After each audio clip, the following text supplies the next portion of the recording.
Satan van die begin af gedoen het, is dat ons twyfel in ons liefdevolle Vader.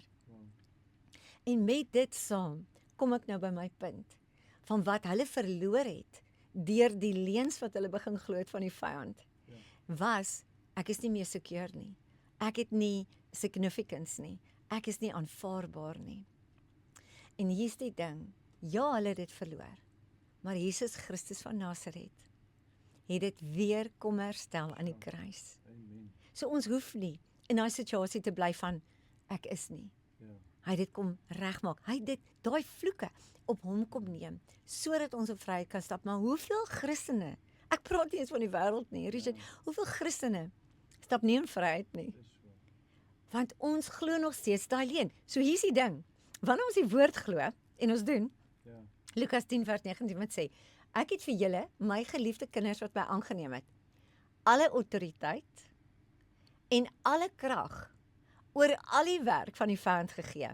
Nou daar's 'n klomp al. En al beteken als. Ek is nou blond en alles, maar ek verstaan wat alles is. Alles beteken daar's niks oor nie. Nee. So as ons alle autoriteit het, hoekom gaan dit so swaar in ons lewe? Hoekom het die vyand soveel goed wat hy aan ons kan doen?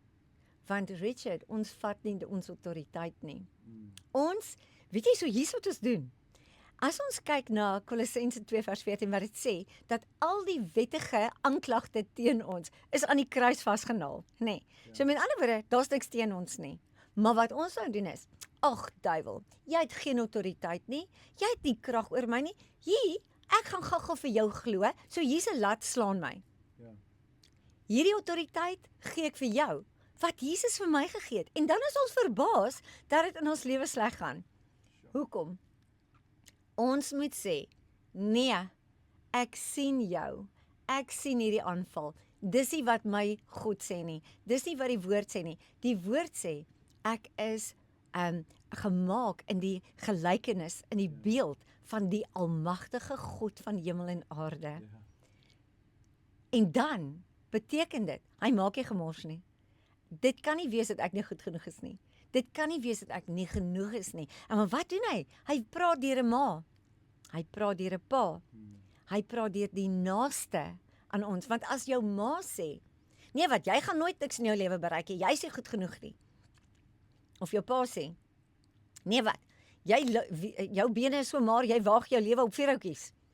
Nou glo jy dit, want as jou pa dit sê, en as jou